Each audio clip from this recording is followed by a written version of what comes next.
I was recently speaking to a few devotees at the temple, and they were describing, I was actually asking them, how is it that you avoid temple politics? You know, naturally, if you're living in a temple, there's going to be different personalities that are going to have different moods, different temperaments, different personalities, and naturally there could be conflicts, right?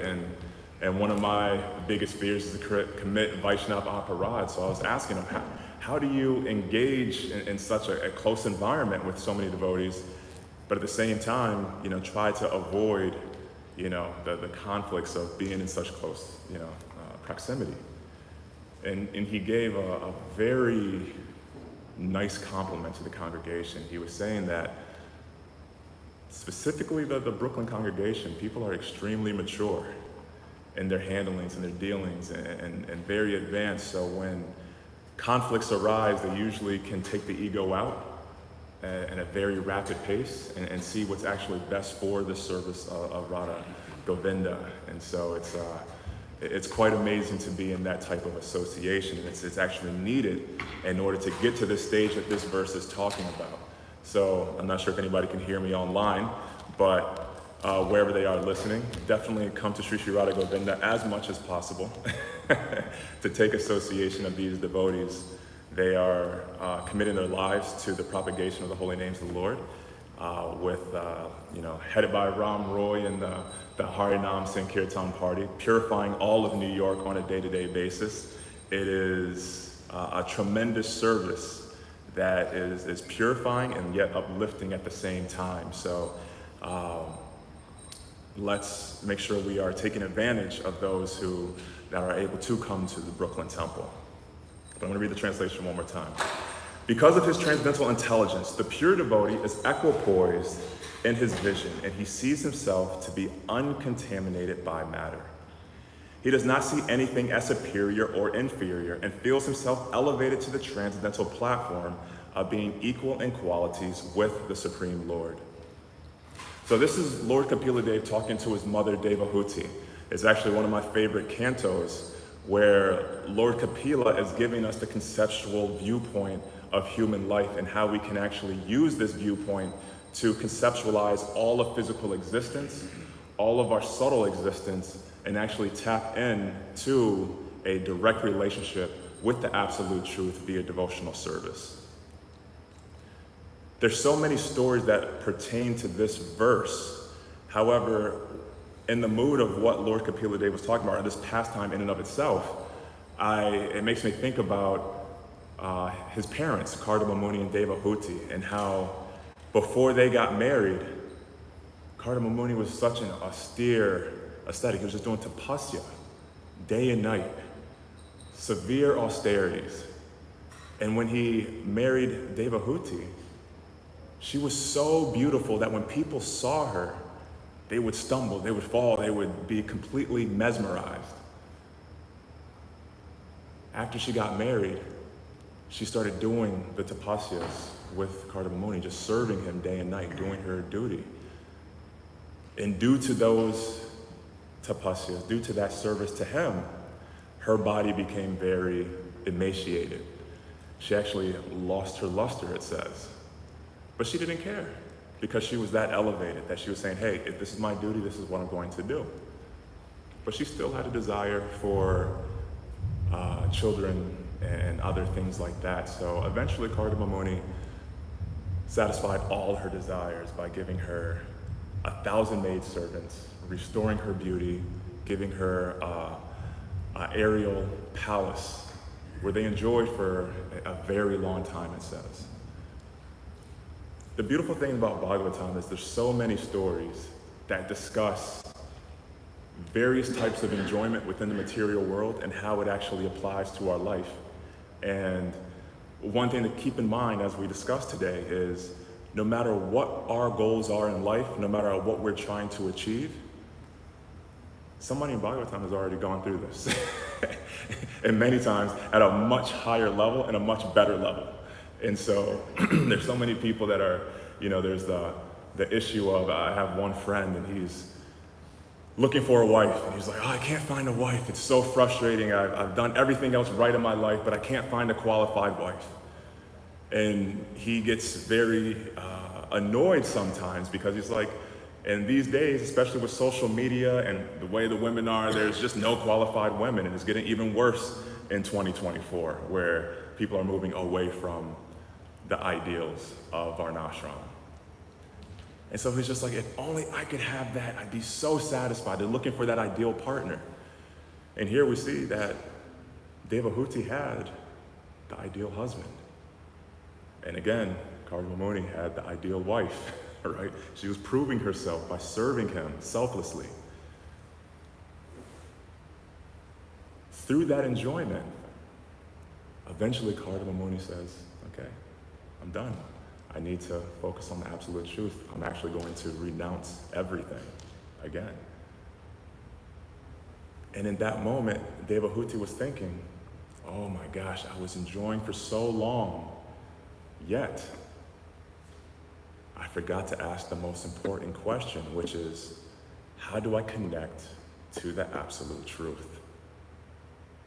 Again, these are stories that we should take and keep within our intelligence, within our heart, to think anytime we have any fluctuation of any aspect of the three modes that say, hey, let's try to enjoy over here, let's try to enjoy over there, we should reflect upon so many kings of the earth that are described within Srimad Bhāgavatam, right? From Swayambhuva Manu to Chitraketu to you name it, there's so many. Everybody wants to be successful in their career. You see in New York City, everybody's in that rat race, trying to attain something, trying to look externally for something. Now in these previous verses, it's talking about those who are trying to worship the demigods to get into various heavenly planets. These are nothing but various aspects of the mode of goodness, products of the mode of goodness, and planetary systems that are created from that mode. Now these are just various experiences that our body, our soul,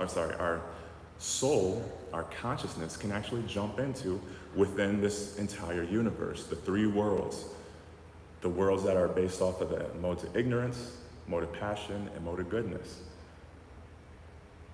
It's very similar to what we're experiencing right now. We have that experience today, and yes, it can get a little bit greater, it can get a lot greater, but as long as it's tainted by those three modes, it's all going to come to a crashing end.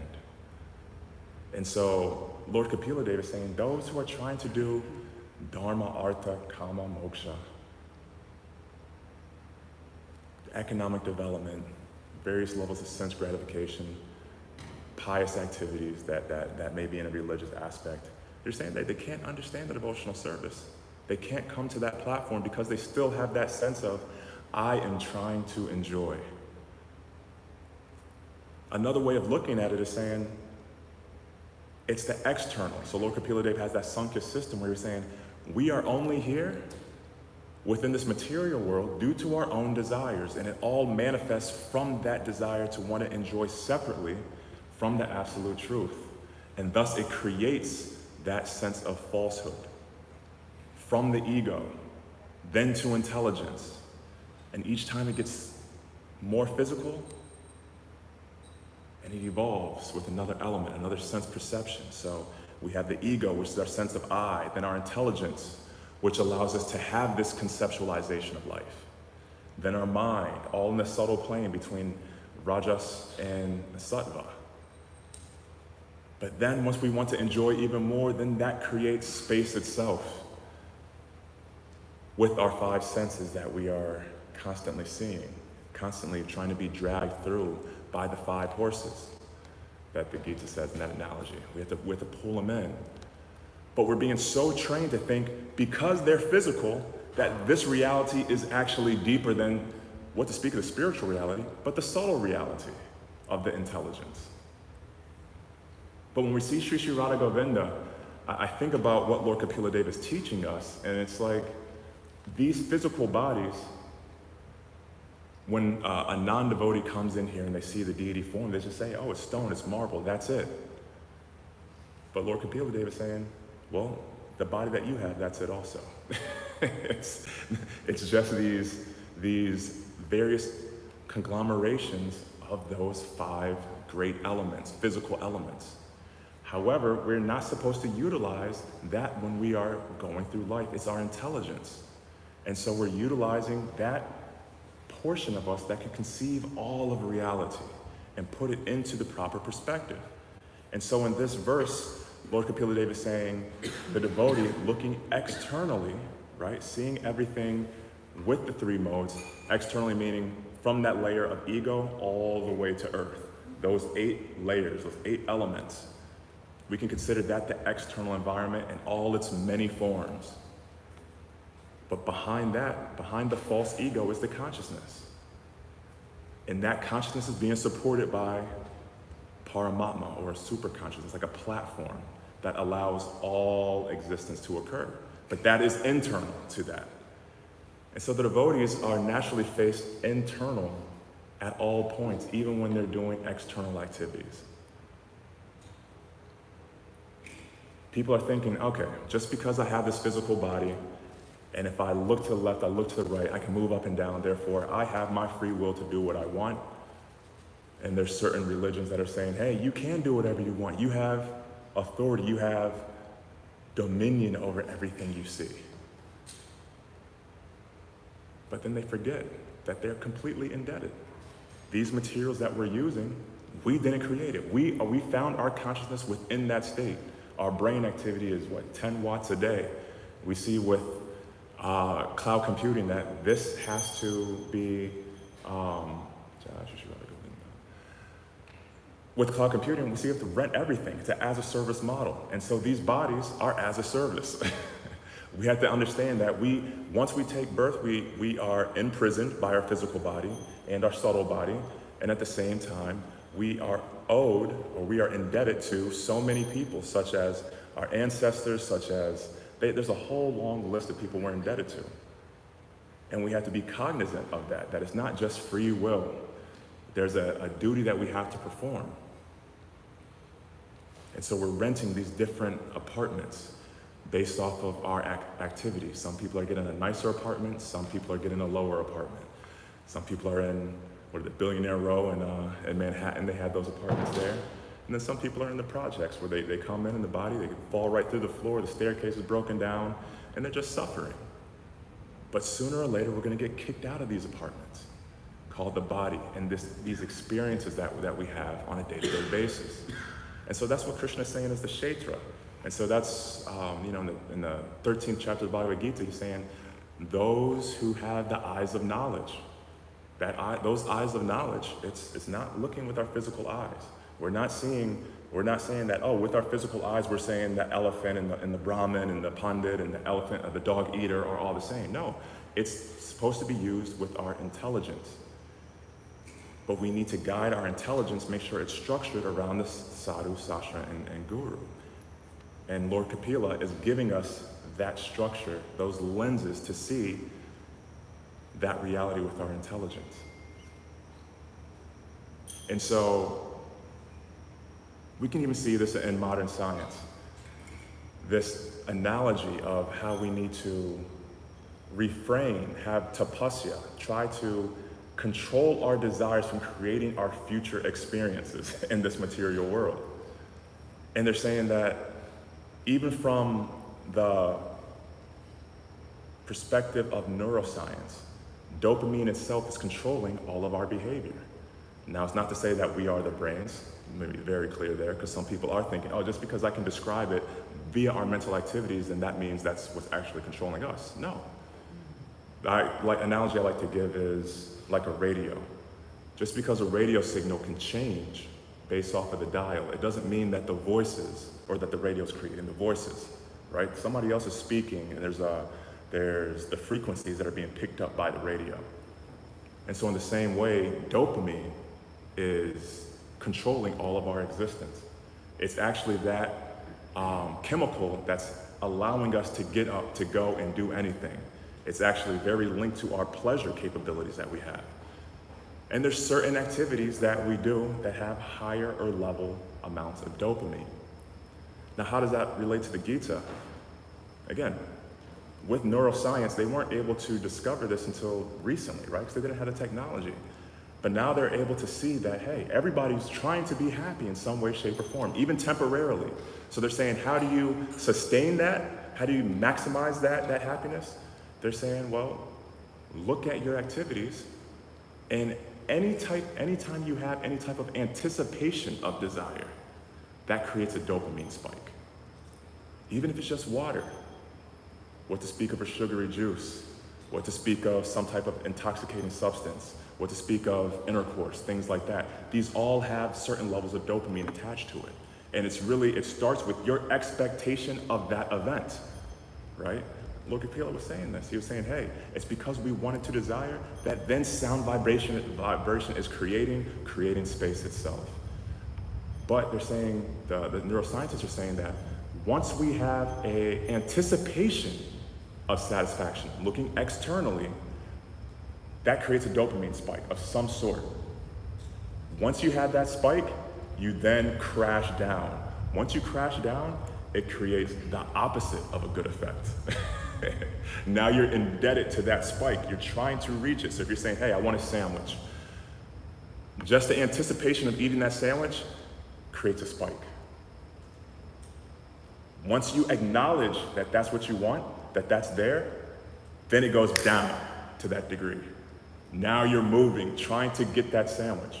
Now it's saying once you get the sandwich, there's another mechanism that is a control in the brain that shows that depending on how much you thought that sandwich is going to satisfy you, to the degree that sandwich actually does, you subtract it. So let's say you're at a baseline. The baseline is where you were before you even desired the sandwich.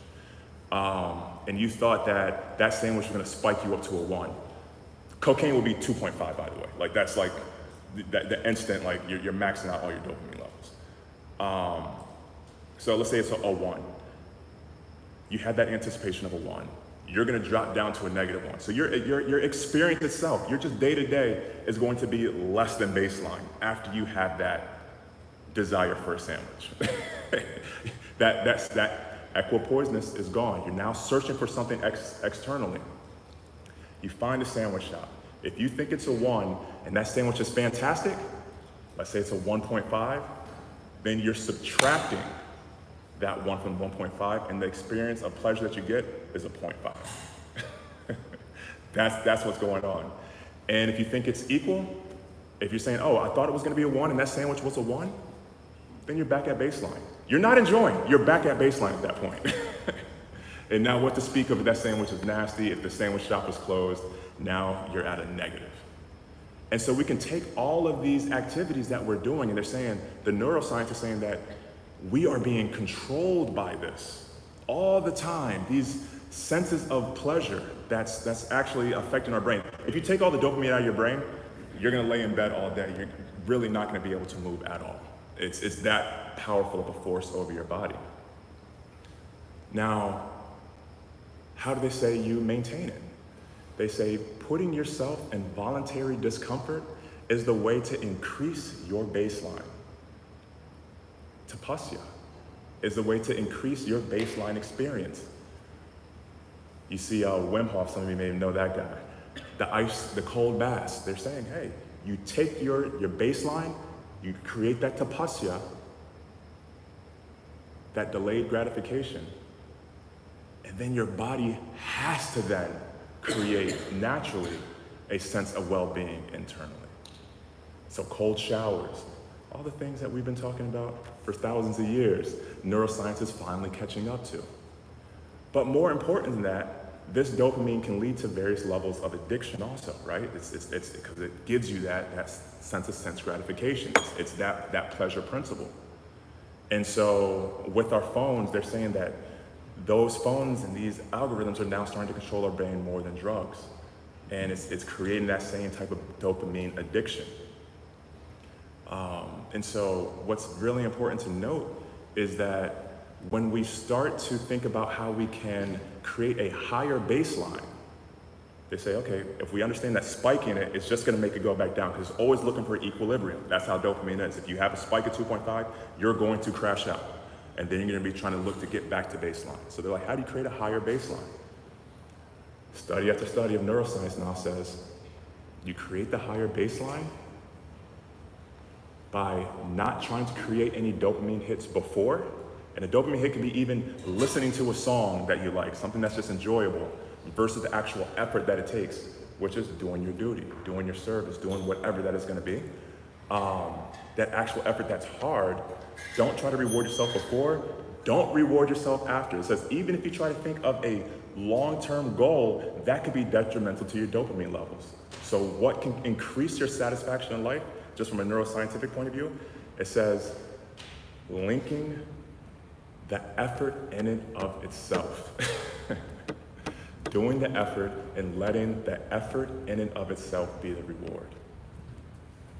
Does that sound familiar? To not be attached to the result, because that can destroy your dopamine. Don't even reward yourself time, because that can destroy your satisfaction in life. But just look at the activity that you're doing in and of itself to be the reward. And so there's different techniques that you can do to help do that. And one of the main things is saying that, they say there's an analogy of dopamine is like a rocket, right? So it's blasting away. We're all kind of controlled by it. However, they have a mechanism that does allow it to be controlled, and that mechanism within the brain is responsible for abstractions. This whole process of Sankhya is nothing but abstraction of life. It's nothing but extraction of our physical reality. And as we abstract our existence to align to the absolute truth, then it comes into control. And so we're able to then control the dopamine levels via this process. And so what Lord Kapila Deva is saying here is, look at the stories that we have in front of us. These desires that are so uncontrolled. How do we control them? How do we utilize a story to guide ourselves and guide our activities? And so he's given us this Sankhya process, the 24 elements, this whole idea of devotional service, being engaged 24 hours a day by seeing every single item as nothing but Paramatma. Nothing but Paramatma in various manifestations.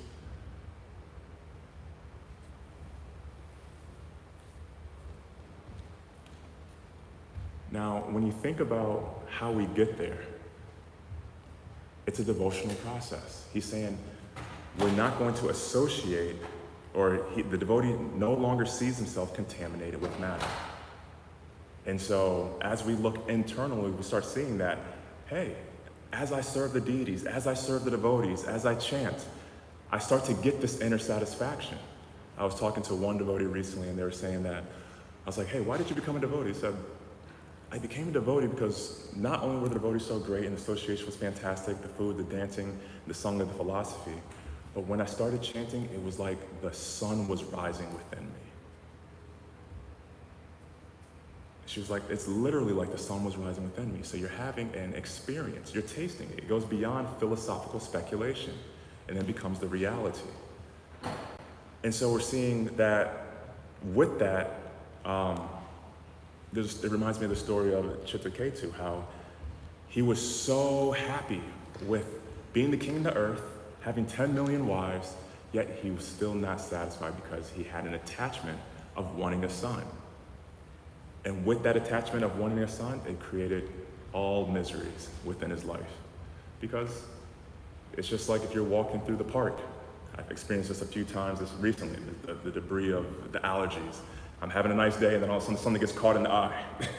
I can't see anymore. I'm just like, oh, everything has to stop. Everything has to come to an end. I'm like, hey, wait, I got to get this out of my eye. And so, no matter what we're doing with our material attachments, there's always something that draws us away from fully experiencing that joy, because Paramatma is going to constantly remind us that this is not our home.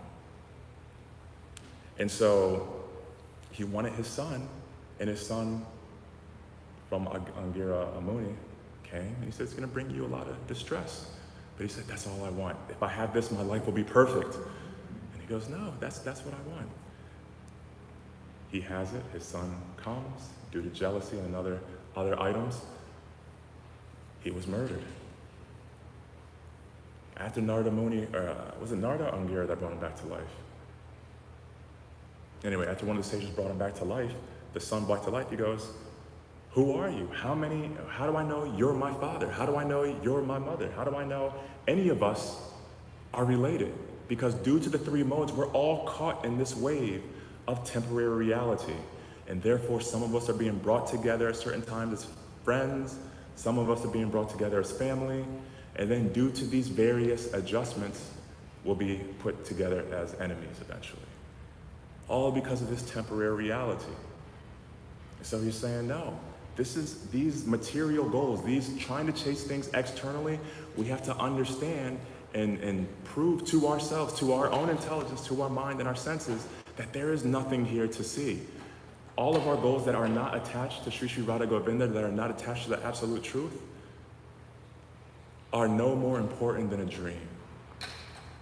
It's false. It's like working very hard, and it's basically useless labor.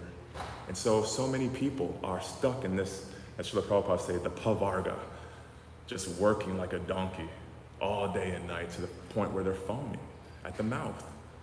It's just misery. Yet, we have the opportunity with the help of Sri Chaitanya, Srila Prabhupada, to spread this message that there is actually nothing but love and that Krishna is actually with us at every single moment. So I was just talking about Paramatma. For us, we understand that there is only one guru, right? It's Paramatma manifesting in various forms to teach us of who we truly are. And we can either ignore those messages that we're seeing every single day, or we can absorb them. And ultimately, we understand through the message from the acharyas that Paramatma is an expansion of Balaram. And within our sampradaya, we understand that Balaram is an expansion of Lord Nityananda. Because it's that mercy, it's that mood of trying to spread that love of Krishna to everyone, no matter what, and whether they're qualified or unqualified. Our only mission is to see how we can attach ourselves and bring as many people with us to the loving lotus feet of Sri Sri Radha Govinda. We have to understand that when people are stuck within that environment of looking external and looking outside of themselves, it's so difficult because they get used to being in that mode. Narada Muni once was trying to take somebody to Vaikuntha because he was speaking to Lord Vishnu, and Lord Vishnu said, hey, you can bring whoever you like here. And so he was like, oh, I'll bring so many people. And he started telling people, hey, you all are suffering. There's so much death. There's death everywhere. Just come here. There's a place that there is no anxiety. Everything is great. Nobody wanted to come because of their attachments. So he found one person, he said, hey, let's come, let's go. And he goes, after I get my daughter married, after I do this, after I do that. And Narada Muni was chasing him lifetime after lifetime, trying to bring him back. And to the point where the guy ended up going into a very hellish condition, and he found the guy in a pit of feces. And everybody was up to their nose.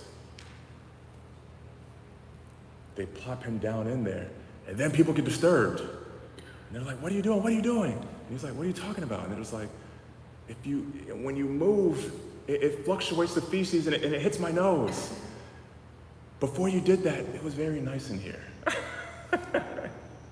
That's what we're dealing with in this material world. We're dealing with that mentality.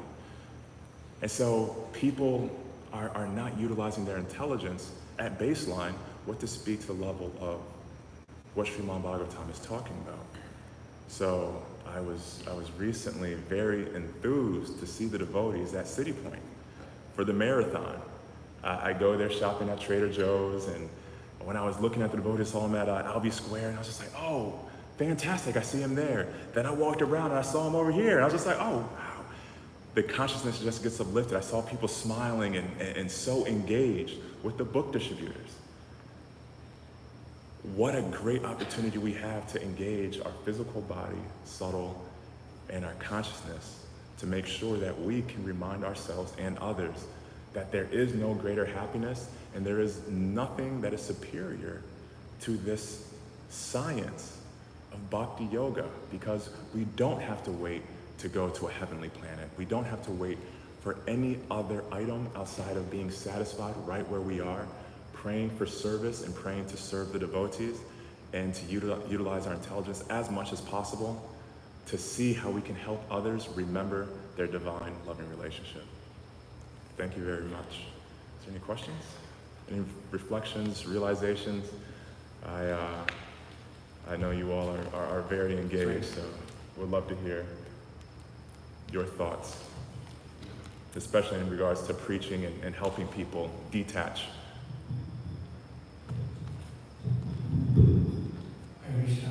Thank you, Palaka, for a nice class. Sorry I came a little late. Oh yeah, no. I was just thinking about the desire for enjoying material life in juxtaposition with this pastime, as you're mentioning that Karnamoni and Devahuti, in juxtaposition with that earlier in the canto, we get still Kashyapa Muni and Diti, and just a little bit of attachment to sex life, how an unrestrained that leads to Hiranyakashipu and Hiranyaksha. But even after so much meditation on the absolute, Karnamoni, Vishnu shows himself, and then even Karnamoni is like, I still desire to get married. But still, since he did it in a righteous way, or like according to the principles of Krishna, he gets a wife like Devahuti and a son like Kapila Muni. So I was thinking if you can speak about this, is that even if you have, I'm referring to this was Akama Sarvakama, like even if you have all desires, or if you have no desires, doing so is Krishna. If you can speak a little bit about that. Yes. I think it's a great point, because sometimes some of these verses seem very far beyond our current consciousness, but it is to be understood that all our activities, one analogy that I love to utilize on myself is looking at the three modes as the ideal, the possible, and the impossible. Goodness would be the ideal, right? Why is it ideal? Because it's actually coming from Lord Vishnu himself. It's that which is closest to him. However, to get into that, there needs to be a level of sacrifice first, right? Typically, when we're looking at our engagements, it has to be some level of sacrifice before the enjoyment, right? So even if we have some level of enjoyment, we should, or desiring for enjoyment, it's, hey, what's the best route to that goal, right? And looking at it as delayed gratification or immediate gratification. Once you get into the realm of possible, that's passion, right? It's like you're choosing between sattva and going down to tamas, rajas tamas. And within that, passion is typically that immediate gratification, right? And there's many gradations in between there, between goodness and ignorance. And then what is impossibly situated in goodness, those would be those activities that you just can't even rationalize it as any form of goodness associated with it. And so as we go through our day-to-day, we have to understand that whatever decision-making process that we are going through, there is an ideal for us, right? And it's gonna be based off of our subtle body. Like Arjuna was fighting a war because he was a Kshatriya. You know, he didn't take the task of a Brahmin or a Vaishya and say, oh, well, I'm a devotee, so now I'm just going to do, the activities of a Shudra. It was like, no, Krishna still guided him. And so we have to think, okay, what is our body meant for? What is our subtle body meant for? And then what's the best action for me per that goal that I have, right?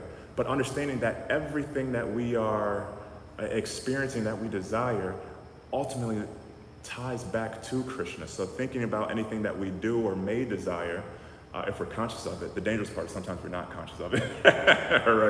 We're operating, but consciously thinking of it as, how can I aim to the most sattvic, Shuddha sattvic area as possible? Now, I know with business, especially, I definitely still have some of those desires of, hey, I grew up and my dad didn't have that much money. And so me being a kid, I was a little traumatized by that. I was like, man, if I'm gonna be a householder, I want money, because I don't want to be supporting a family without money, right? But then as I started studying the what speaking devotees, but other great business moguls, you'll see one key theme is once they hit a certain level, even before they get there, they're practicing that delayed gratification. It's that tapasya, right? It's the Chaturshloki. We can't escape that. It's Lord Vishnu is there in all activities. It's just to the degree that we're surrendering to him, is the degree that we're going to get that happiness. But if we are practicing that process consciously, we're going to see that in those endeavors, whatever that gratification is going to lead to, it's going to point to, it's best to refrain. It's best to refrain. And the best refrainment is engagement in devotional service, because we're naturally taking everything, all of our desires, and just utilizing it within Krishna's service. I really love that example you gave of how the improper time can lead to demonic results, right? It's the choices we make based off our association of the three modes is so important. And that's why associating with the proper devotees, trying to get as much sadhu sangha as possible, because again, this subtle body is more refined than these physical elements. So we are transferring our energies with each other as we are associating. And so trying to serve those who may have conquered some of those desires that somebody may have, or helping others who have those desires can also help to quell those desires. But thank you for that. That was a great comment. Anyone else?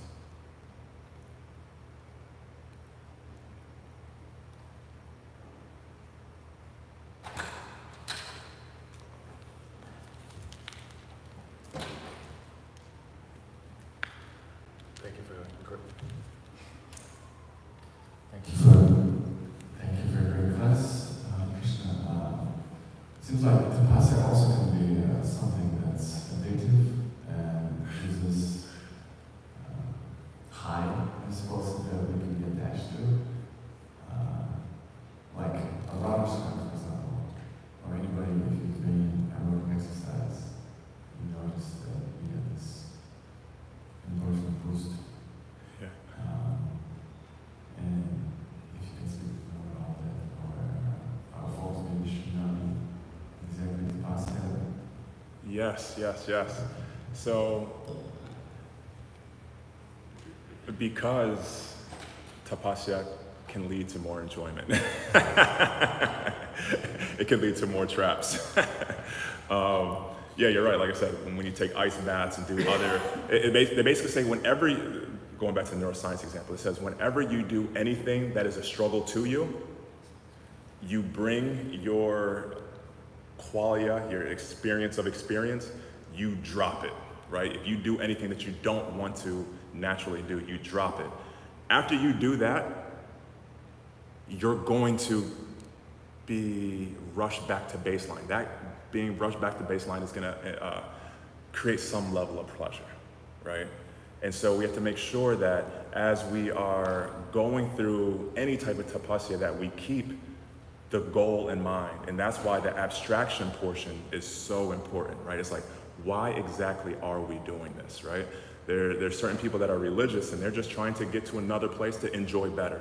That's pointless. It's completely pointless, because it's going to be another temporary result, right? But if we're doing tapasya to satisfy Lord Krishna, to satisfy our guru, then it becomes something that is eternal. It's going to create that pathway, that avenue, to the point where we're no longer concerned about any of those external tapasyas or happiness and distress and things like that. That's why, when Chitraketu, after he was cursed by Mother Parvati, He just accepted it. He didn't care. He was good, right? And she was just astonished. And Lord Shiva was just like, yes, that is a Vaishnava. You're witnessing the qualities of a Vaishnava. They are not bothered by happiness, distress, and aren't even concerned with liberation itself. They are happy right where they are, simply trying to serve the absolute truth. But yeah, because tapasya naturally leads to more enjoyment. Typically, they say that tapasya is the wealth of the Brahmins, right? They don't need the physical wealth. They understand that tapasya that they're doing in themselves can be very addicting when you're in the right, when you're in that mindset, right? It can lead to a cycle in that way. So we need to go beyond all of those in order to please Krishna. Thank you. Any other comments? Okay, well I appreciate everybody for tolerating me. Thank you very much. Haribo. Grace Palaka ki.